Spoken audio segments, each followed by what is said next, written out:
warahmatullahi wabarakatuh. Bismillah, Masya Allah, la yasukul khaira illallah. Bismillah, Masya Allah, la yusrifu su'a. NTV Channel bertandang ke rumah Kiai Faturi Wahmat yang berada di Pondok Jaya, Pondok Terong. Kebetulan nih lagi santai di padepokannya. Ya alhamdulillah bisa berjumpa dengan Kiai yang kita tuju. Ya ini Kiai, saya dan bersama kru ini hadir kemari ingin bertanya. Banyak simpang siur nih masalah maulid yang kebetulan sekarang lagi rame nih. Ada yang mengatakan itu nggak boleh, ada yang bolehin. Lebih ekstrimnya lagi itu sampai orang yang mengadakan perayaan maulid nih divonis penghuni neraka. Jadi berdalil kullu bid'atin dalalah wa kullu dalalatin finnar. Nah itu yang berbahaya nih, kan banyak nih jamaah yang bertanya atau warga muslim yang lainnya juga bertanya, jadi menimbulkan keraguan. Kira-kira menurut Kiai ini gimana? Mungkin historisnya dulu kali Kiai ya. Oh gitu ya. Kalau maulid itu kan memang masuk pada ranah al-masail al-ijtihadiyah, persoalan-persoalan yang memang hasil dari ijtihad para ulama. Nah, biasanya kalau masalah ijtihadiyah itu menyisakan khilaf, perbedaan. Artinya satu, kita harus fair dan objektif bahwa persoalan maulid memang realitanya masih menjadi perdebatan. Nah, perdebatan ini sesuatu yang lazim, yang logis, nggak usah gede-gede. Dan perbedaan kan bukan cuma maulid, dari dulu juga perbedaan banyak. Berarti satu, kalau kesimpulan saya sampaikan, kalau ada perbedaan digede-gedein, ini ada motif sebetulnya. Lo orang kalau soal beda kan saya dengan Anda itu kan beda. Saya dengan diri saya juga beda. Kepala saya kan beda sama mulut ya. Nggak usah digede-gedein. Artinya fakta yang tak terbantahkan berbeda. Karena memang maulid itu persoalan ijtihadiyah, khilafiyah. Yang jadi persoalan kalau khilafiyah ini dipersangka. Kedua, munculnya perbedaan terhadap pelaksanaan maulid, perayaan maulid Nabi itu kan memang ada ditarik dari secara kajian ini. Perbedaan pandangan itu kan lahir dari perbedaan pandang. Nah, maulid ini kan landasan konstruksinya dijadikan tema perbedaan ini kan karena kerangkanya dikaitkan dengan kerangka bid'ah atau sunnah, kayak gitu sebetulnya. Nah, karena yang dihadapkan ini bid'ah atau sunnah ya jelas berbeda. Orang yang berasumsi bahwa maulid bagian dari sunnah ya akan mengatakan ini sunnah. Nah, orang yang memandang bahwa maulid dari sisi sebagai konteks bid'ah dan dianggap bid'ah, nah kan sampai kapan juga ketemu satu sunnah satu bid'ah. Hanya nanti kemudian objektivitasnya kalau ditanya kenapa itu menjadi bid'ah. Nah, pemahaman yang keliru itu dilatar belakangi dari memaknai sesuatu tidak utuh, secara parsial, secara harfiah. Kalau kalimatnya segala sesuatu yang tidak ada di zaman Rasul itu bid'ah. Ya memang secara harfiah al-bid'ah itu kullu ma laisa fi ahdir Rasul, fi ahdir Nabi, apa-apa yang tidak ada di zaman Nabi disebut bid'ah. Tapi pertanyaannya menjadi mengerucut, apakah hanya sebatas itu sehingga dihantam rata bahwa semua yang ada di zaman Nabi akunnya bid'ah, bahkan kemudian ditakwid, dispesifikasi bahwa setiap bid'ah dhalalah. Ntar dulu. Kita sepakat bahwa setiap yang nggak ada di zaman Rasul bid'ah. Nah, terus ditarik maulid. Sekarang tanya maulid ada di zaman Rasul nggak ada, berarti bid'ah. Saya juga sepakat kok maulid bid'ah. Tapi saya tidak sepakat kalau maulid bid'ah lantas langsung dihukumi bid'ah maulid itu dhalalah. Ntar dulu. Karena orang baru memahami bid'ah dari sisi harfiah, etimologis atau bahasa. Padahal mestinya ada penjelasan yang harus komprehensif. Ada hadis mengatakan begini, man ahdatsa fi amrina ma laisa minhu fahuwa raddun. Man ahdatha, siapapun yang melakukan hal-hal baru fi amrina, dalam urusan kita. Kita di sini kan berarti kalau Rasul yang bicara agama. Kitanya Rasul berarti bab agama. Siapa yang mengadakan hal baru terkait dengan urusan keagamaan. Hal baru yang bagaimana? Ada qaidnya. Ma laisa minhu, sesuatu yang enggak ada dasarnya dari minhu, dari agama itu, jadi enggak ada landasannya, enggak ada dalilnya, enggak ada tuntunannya, enggak ada ajarannya. Boleh, silakan. Itu yang dikatakan fawarodun, tertolak. Tertolak ini kan di mana nanti berarti bukan ajaran agama. Sekarang maulid bid'ah, karena baru nggak ada zaman Rasul. Sekarang itu kan harfiah. Sekarang lihat konten maulid isinya apa, ada tuntunannya enggak? Sekarang waktu maulid baca Quran ada tuntunannya enggak? Ada. Perintah baca Quran macam-macam. Faqra'u ma tayassara minal Quran. Kata Rasulullah, nawiru buyutakum bitilawatil Quran. Banyak sekali ya, banyak sekali, cari sampai puyeng itu nyari dalil tentang anjuran baca Quran. Berarti dengan sendirinya terbantahkan bahwa di dalam maulid ada bacaan Quran itu mengada-ada dan nggak ada dalilnya. Ada tuh. Jadi jangan lihat kulit dalam bentuk formatnya yang tidak ada di zaman Rasul, tapi bentuk substansinya, isinya. Satu, dalam maulid ada baca sholawat bid'ah, yang nggak bid'ah ada tuntunan ya jelas dalilnya sahih.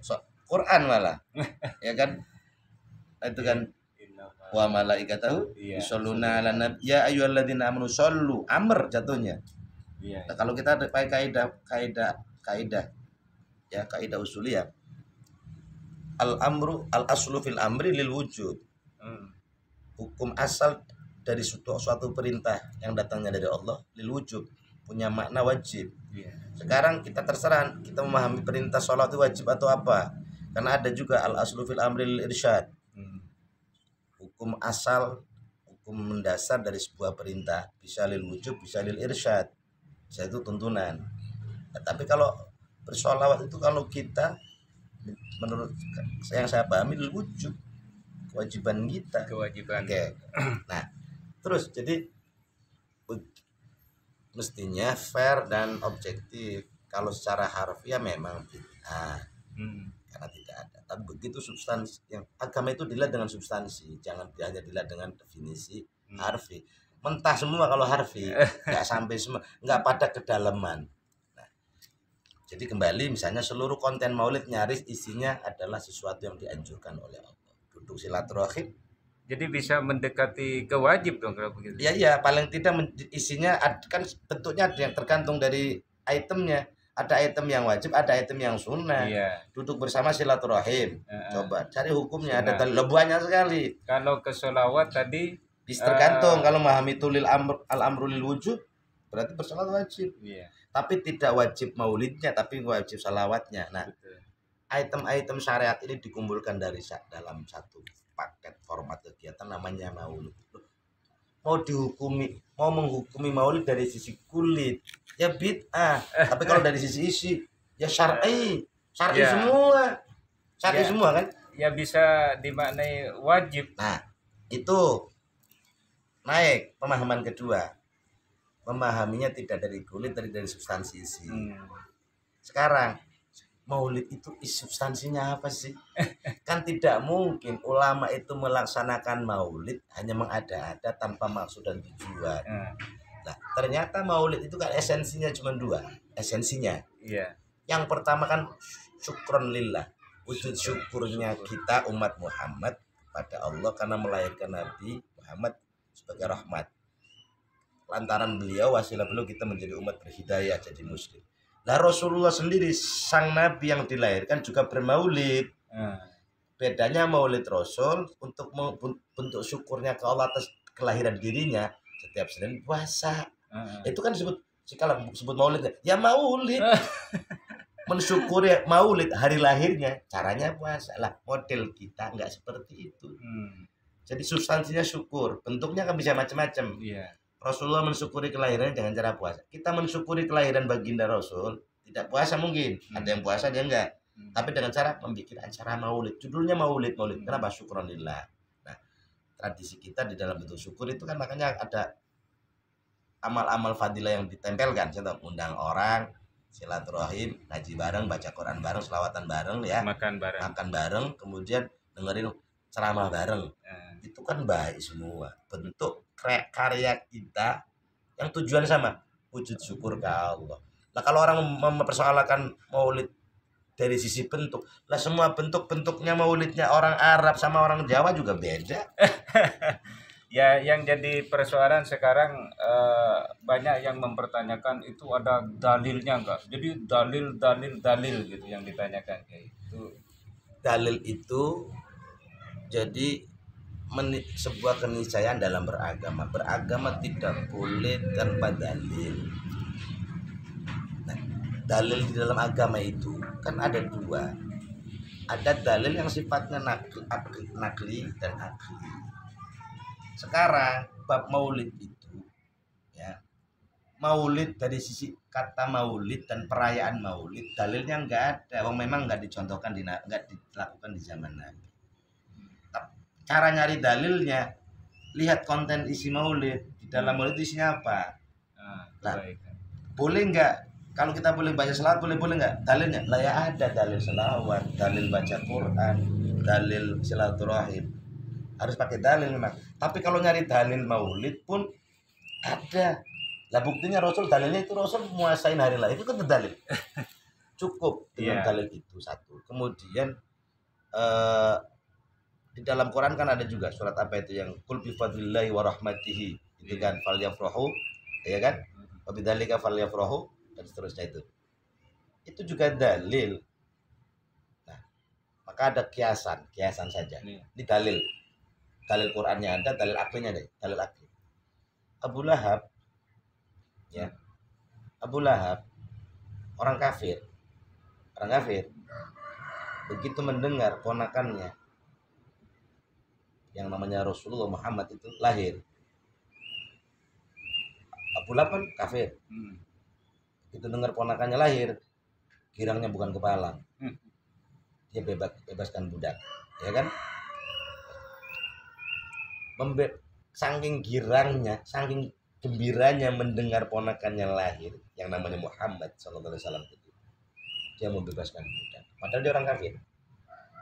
Nah, karena girangnya itu, makanya menurut Rasulullah, karena girangnya sang paman dengan kelahiran beliau, bentuk syukurnya beliau, padahal dia orang kafir, syukurnya dengan cara bebaskan budak. Tersyukur itu, mensyukuri nikmat Tuhan dengan lahirnya ponakan. Dia bersyukur, caranya karena dia orang kafir, tidak bikin maulid, nggak bikin maulid dia, bikinnya membebaskan budak. Dengan jasa itu, dengan kegirangan itu, konon beliau nanti setiap Senin, setiap hari lahir Rasulullah, sisanya dikurangi. Padahal dia orang kafir. Orang kafir bergembira dengan kelahiran baginda Nabi, dapat dispensasi, diskon pengurangan. Komuk kita orang Muslim, umatnya girang dengan kelahiran Nabi. Caranya girang, kita nggak bebasin budak kayak belak. Kita bikin acara maulid. Nah, jadi kan substansinya bergembira, bersyukur. Bentuknya orang bersyukur itu macam-macam. Orang girang mah bisa ngajak makan, bisa ngajak jalan-jalan. Lah kita karena maulid tidak mungkin jalan-jalan kan? Itu bikinnya acara. Itu yang akli itu tadi. Akli. Lo dalil itu kan nggak harus pakai ayat berbunyi. Yang tadi saya katakan, contoh. Sekarang nggak usah ngomong dalil harus berbunyi, logika saja. Saya bukan mengatakan agama harus pakai logika. Beragama itu harus menyertakan logika, akal. Kan akal dianugerahkan oleh Allah untuk memahami agama. Tanpa akal bagaimana kita paham? Sumber landasannya dalil nakli, teks-teks ayat Quran dan Sunnah. Kan kita baca. Cara memahaminya pakai apa? Kan pakai akal. Artinya memang Allah berikan kontribusi akal kita untuk berperan di dalam mana? Nah, dalil. Lu nggak usah pakai bunyi ayat. Sekarang kita masuk gang. Ada bendera kuning. Udah bendera kuning aja nancep gitu. Gak usah pakai dikasih tahu orang. Itu apa? Dalil kan? Dalil apa? Adanya kematian di wilayah situ. Masa kudu pakai dalil ayat ya ayyuhalladzina amanu atau qul innal mautal ladzi tafiruna minhu fa innahu mulaqikum. Ya enggak usah pakai begitu juga orang tahu. Itu dalil kok. Kalau bendera putih dari bendera dalil perdamaian. Bis. Kalau bendera kuning dalil kematian. Ya dalil. Tetapi kekuatan dalil ini tidak dalil verbal yang utama, tetapi memang dalil beragama ya Quran dan hadis. Tapi ada dalil lain yang juga kita, makanya di dalam Ahlus Sunnah itu kan rujukan dalil tidak Quran dan Sunnah Iya. saja. Nih, Quran dan Sunnah itu dua dalil pertama dan utama yang sifatnya nakli. Tapi coba lihat, ijma sama kias dijadikan rujukan dalil, sifatnya apa? Akli. Lu kias itu akli, bro. Iya. Kayak gitu. Iya. Akli setelah mengkaji dalil Quran hadis jelimet nggak ketemu pakai nalar, instrumen nalar, pakainya kias, metode analogi, pakai metode nalar. Akal. Ijma apa ijma? Konsensus para ulama atas sebuah hukum terhadap sebuah kasus. Kan kalau kenapa ijma muncul? Karena tidak ditemukan misalnya dalil secara konkret Quran dan Sunnah yang pleks gitu ya. Akhirnya mereka berijtihad. Keluarlah qaul fatwanya ulama berdasarkan Quran dan hadis. Jadi produk hukum dari pendapat ulama namanya ijma, disepakati. Berarti kan di luar Quran hadis. Apa itu? Ya kan ini kehebatan kredibilitas ulama yang menggunakan akal rasionya ketika membedah unsur Quran dan hadis, tapi masih buntu tentang hukumnya apa, akhirnya dihukumi dengan pendapat ulama, disepakati konsensus, itu ijma. Makanya ijma kias akli, dua nakli, dua akli ya. Jadi itu perpaduan antara akli sama nakli. Iya, karena ada keterbatasan orang memahami teks ketika tidak menyertakan akal. Dan ulamanya kan kalau kita perhatikan kan ulama-ulama salaf itu ulama pilihan ya Kiai ya, tidak sembarang ulama ya Kiai. Mereka rosikhin, artinya mumpuni di bidangnya. Ulama kayak 4 mazhab kita ada Imam Hanafi, Imam Maliki, Imam Syafi'i, Imam Hambali disebut mujtahid kan. Karena punya daya nalar yang kuat, daya istinbat yang kuat, keilmuan yang mapan membedah, membongkar, mengkaji sebuah hukum, punya kekuatan, namanya itu ahli ya, otoritas untuk menetapkan sebuah hukum, karena memang kredibilitas keilmuannya. Ya, keilmuannya, kesolehannya tentunya Kiai. Tadi Kiai mengutip ayat Al-Quran yang terkait dengan maknanya Allah itu bersolawat, malaikat-malaikat Allah bersolawat, dan orang yang beriman diperintahkan untuk bersolawat kepada Rasulullah. Itu makna Allah bersolawat kepada Rasulullah itu apa Kiai ya? Dan malaikatnya. Salawat dalam ayat ini ada 3 unsur pihak yang bersolawat. Yang pertama innallah, Allah. Jadi sholawatullah alaihi, sholawatnya Allah kepada Rasulullah artinya rahmat Allah. Jadi sholawat di mana rahmat. Dan rahmat menjadi domainnya Allah. Saat rahmat itu wilayahnya Allah, tidak ada yang lain kecuali Allah. Maka yang menurunkan segala rahmat ke Rasulullah jadi Allah. Sudah itu gak terbantahkan. Jadi jangan maknai Rasulullah itu sholat kayak sholawatnya orang Depok lah. Qomat kamit buat Rasulullah. Ketinggian juga siapa kan? Nah, makanya ini kan sholawatnya minal a'la ilal adna, dari yang lebih tinggi pada yang bawah. Allah lebih tinggi. Makanya jangan dibayangkan seperti sholawatnya manusia ke Rasul, tapi sholawatnya artinya rahmatnya Allah ke Rasul, tercurahkan, terlimpahkan dunia akhirat. Wa malaikatahu, malaikat bersolawat. Artinya malaikat bersolawat juga jangan disamakan dengan Allah dan jangan disamakan dengan kita manusia. Sholawatnya malaikat ke Rasul itu hum yastaghfirun, beristighfar, memohonkan ampun kepada Rasulullah walaupun mereka tahu Rasulullah masuk. Nah, kan nggak mungkin malaikat menurunkan rahmat, karena rahmat wilayahnya Allah. Nah, jadi sholawatnya para malaikat itu istighfar, memohonkan ampunan kepada Rasul, dan sebetulnya turunannya buat umatnya. Yang ketiga, sholawatnya ya ayyuhalladzina amanu, orang beriman ayo bersolawat. Sholawat yang ketiga, dari adna ilal a'la, dari umat kepada junjungan. Nah itu artinya ta'ziman wa mahabbatan, bentuk pengagungan dan kecintaan umat kepada Rasul. Jadi sholawat itu substansinya ekspresi kecintaan dan penghormatan luhur kepada baginda Rasul. Dan itu perintah amr, wajib ya. Wajib. Berarti maulid bisa jadi wajib dong Kiai. dalam konteks bersolawatnya. Kalau isi maulid itu Ya, kalau isi maulid sekarang, maulid dilihat dari tinjau substansinya kan dua. Satu bentuk syukur. Lo syukur wajib apa sunnah? wajib. Lo wajib. Siapa bilang syukur sunnah? Lo sombong sekali, manusia nggak pernah bersyukur kepada Allah. Betul. Allah kasih rahmat dari yang diminta sampai nggak yang diminta. Iya, Ya. betul. Allah sudah kasih dari yang gratis itu kan semuanya. Dikasih gitu kok manusia tidak bersyukur. Wah, sombong. Makanya bersyukur itu wajib. Jadi benang merah dari orang yang masih berselisih perayaan Maulid ini sebenarnya apa ya? Kalau ditanya itu secara objektif sebetulnya nggak ada apa-apa. Karena gini, persoalan khilafiyah dari dulu hal biasa dan tidak dipersoalkan, diperdebatkan, dibesar-besar. Nah, jadi makanya saya itu cenderung menilai gini. Kalau ada orang kok membesar-besarkan bab maulid, ini modusnya karena ingin membesarkan masalah yang bikin gap di antara kita. Nah, itu yang tidak kita ingin. Dan makanya kalau ditanya di mana letak persoalannya, sekarang gini, persoalannya kalau Anda nggak maulid, saya maulid. Kenapa? Ya sudah, Anda nggak usah maulid, nggak apa-apa. Biarkan saya maulid karena saya punya dalil, Anda punya dalil. Apa yang dipersoalkan? Karena masing-masing kullu ya'mal 'ala syakilati, semua akan bekerja sesuai dengan kompetensi dan kemampuannya atau dengan ya pemahamannya gitu ya. Nah, sekarang kami memahami maulid bagian dari sunnah. Iya.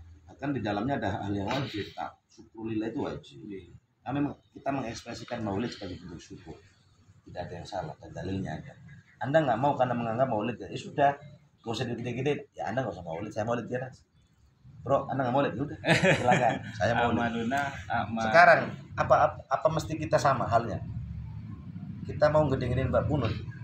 Sudah nggak urgen lagi. Iya, Anda kunut, silakan. Saya kunut, biarkan saya kunut. Saya punya dalilnya. Madhab saya Syafi'i, kunut sunnah ma'ad.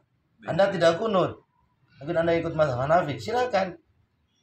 Jangan kemudian kau besar-besarkan masalah kunut di antara kita. Jadi ada motif kecenderungan memang jangan-jangan maulid itu dijadikan ajang untuk orang so force terhadap eksistensi kelompoknya.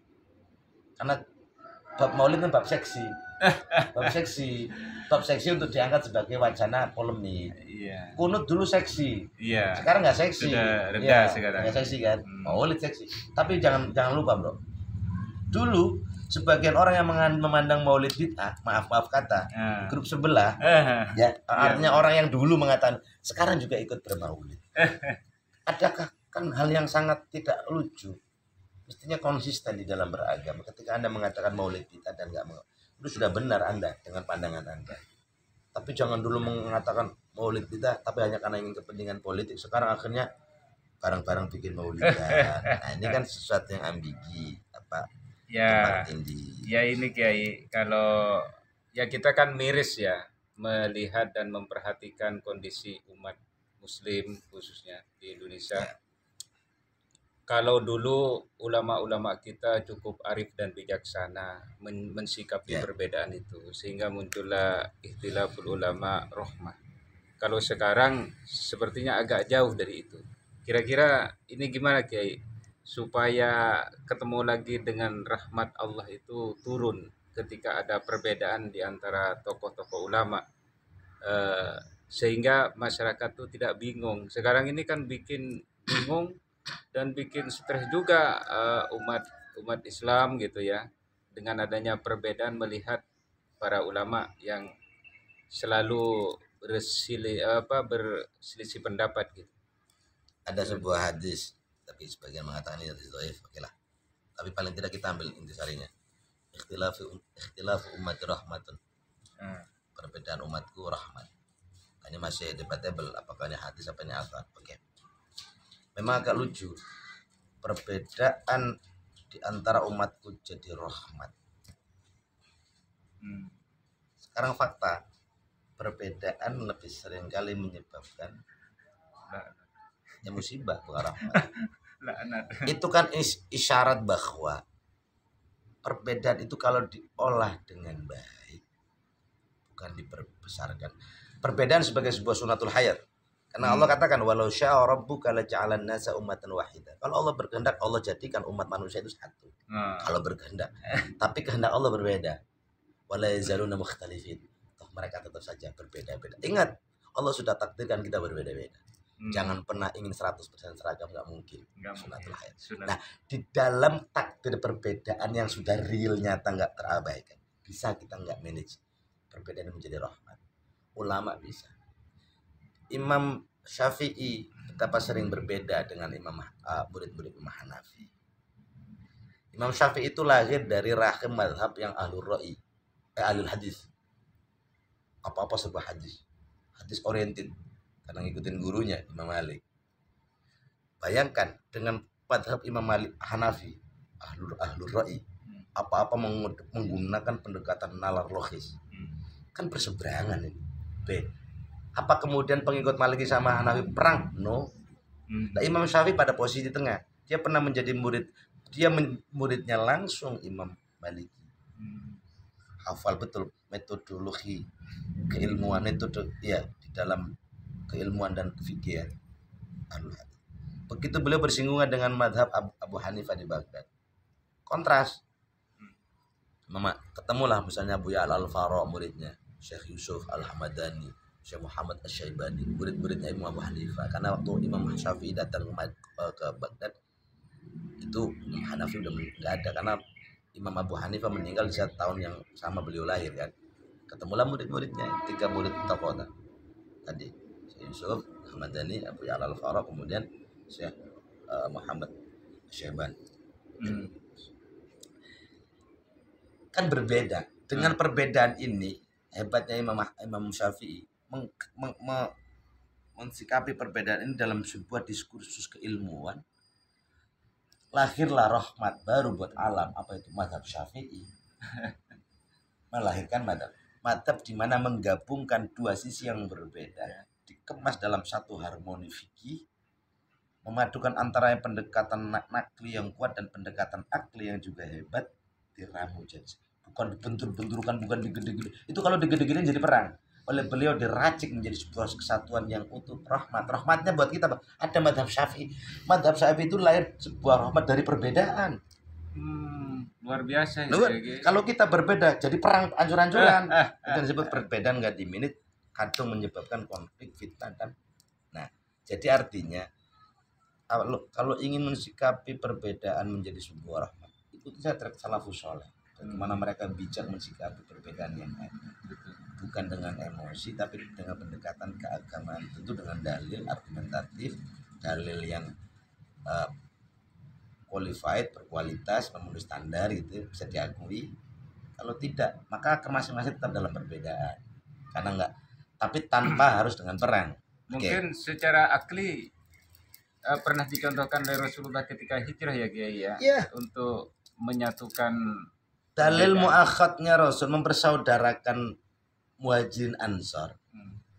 Itu kan dalil fakta empirik. Dijumpai di mana? Anda mungkin tidak menjumpai di Al-Qur'an, tapi pengalaman empirik dari sejarah hijrah, bukti nyata itu tindakan Rasul, kan sunnah. Kullu ma udhifa ila an-nabiyyi min qaulin aw fi'lin aw taqririn aw sifatin sunnah. Apa-apa yang disandarkan kepada Rasulullah berupa ucapan ya, qaulin, fi'lin tindakan, sifatin atau takrin ketetapan. Rasulullah melakukan sebuah ketetapan, menyatukan Muhajirin Ansor. Sunnah bukan? Sunnah. Tidak cari teks dalilnya mau ketemu, tapi dalam sejarah ketemu. Iya. Dalam sirah ketemu. Iya, cukup sempurna ya. Artinya pertama Nabi kita terakhir, Nabi Muhammad SAW itu sudah memberikan contoh yang konkret dan sudah hatam, tidak ada lagi perbedaan. Kemudian madhab kita Imam Syafi'i ini merupakan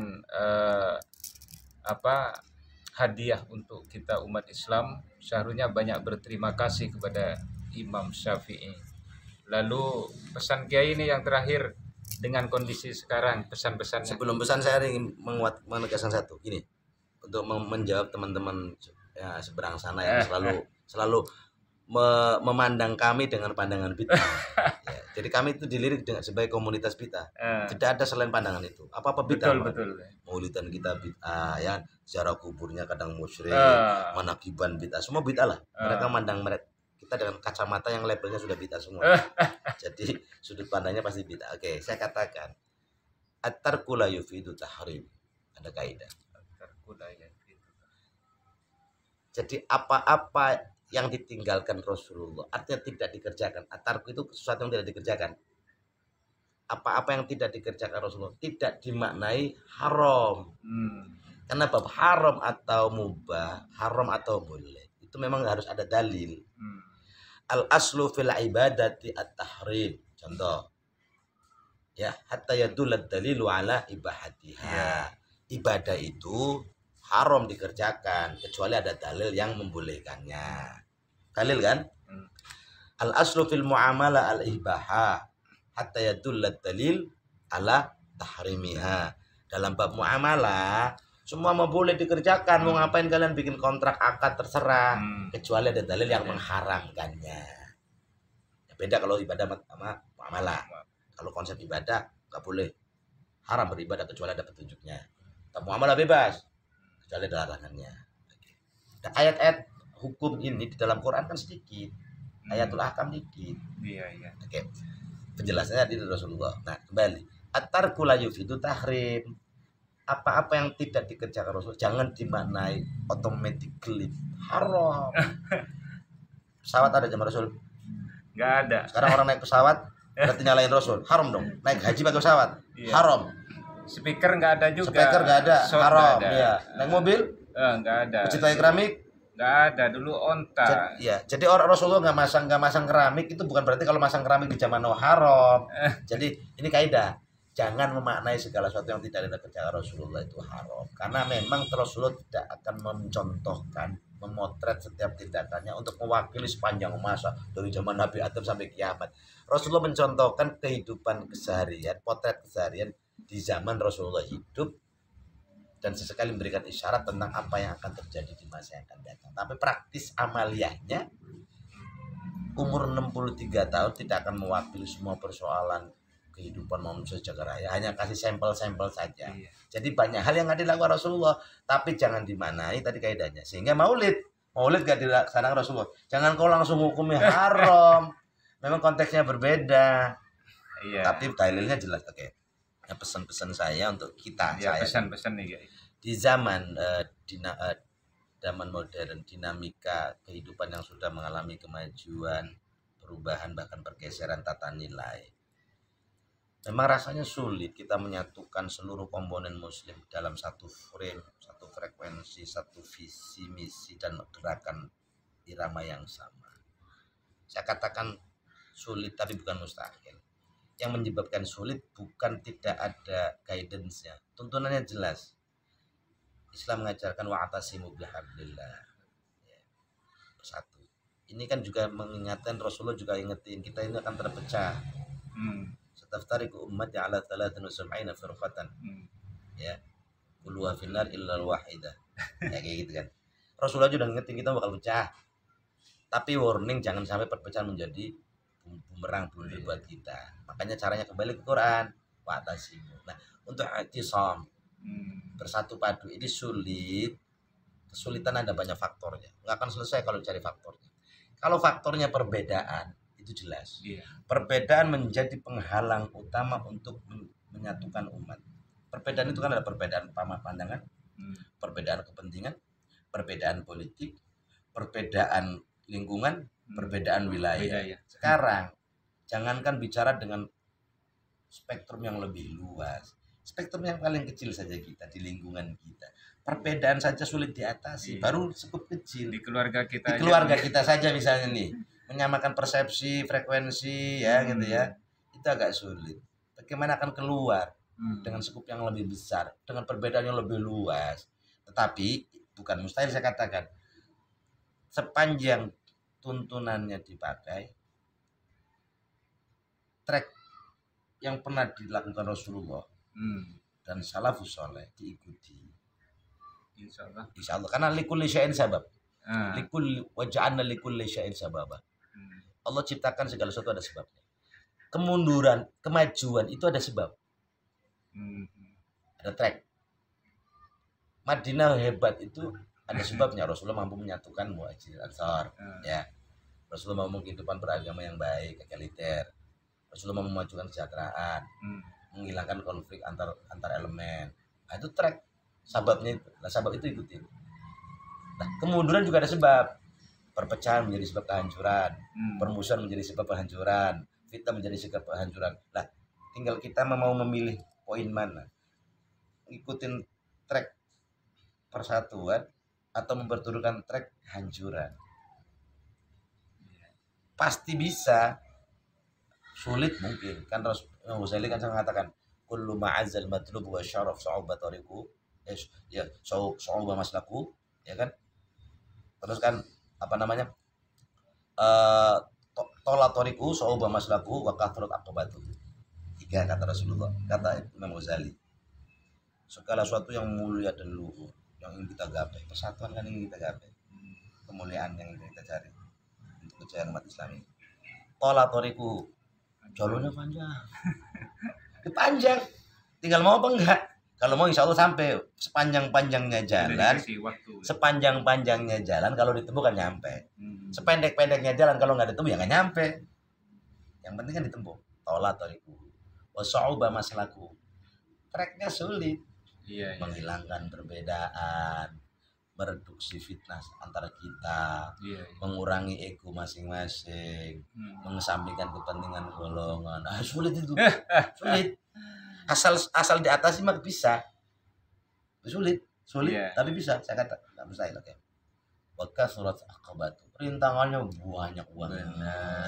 Udah mau nih kita udah mau gabung aja, udah mau akor, ada pilpres, bentrok lagi. Ada ini, ada pilkada, bentrok lagi. Iya. Ada aja rintangan. Betul. Ya, mungkin begitu saja. Ya, ada makalah itu yang bagus. Semua persoalan pasti bisa diatasi. Tergantung kita manjad dawajat. Jadi kata Imam Ghazali tadi, yang penting kita tetap bergerak. Kalau tujuan kita yang besar adalah supaya bersatu umat kita, insya Allah kita bisa, tentunya dengan qadarullah. Yang penting kita bergerak aktif untuk menyampaikan persatuan itu supaya satu ikatan. Demikian, jangan lupa subrek UJN TV. Sampai jumpa.